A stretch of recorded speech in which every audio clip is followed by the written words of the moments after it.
Мин беренче адымнарымны шушы филармониядә эшли башладым, Римма Ибраһим бригадасында.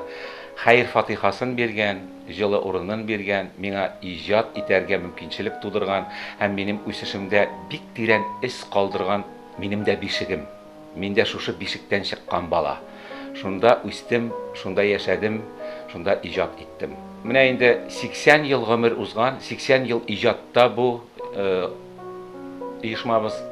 Һәм әйтеп киткәнемчә, күп генә татарларга рухи азык иттеләр. Әмма аларның җаннарын дәвалаучы артистларга, читтә калган татарларга Шамил Манаповның бер шигыре телгә килә. Ул китмә дип атала.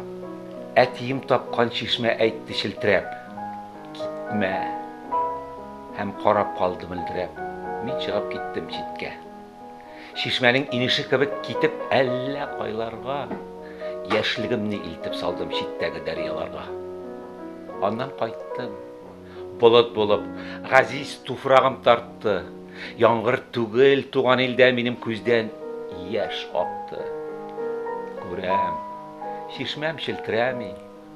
Калгандыр миңа яратып әйтәсе сүзләре күп.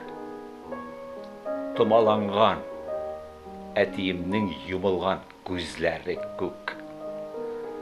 Менә шушы юллар белән Аплатугай исемендәге Дәүләт филармониясенә минем барлык теләкләрем бу шишмә мәңге томаланмыйча аксын иде. Аның барыр юлы ерак океанга барып тоташсын. Ул сәнгать океаны.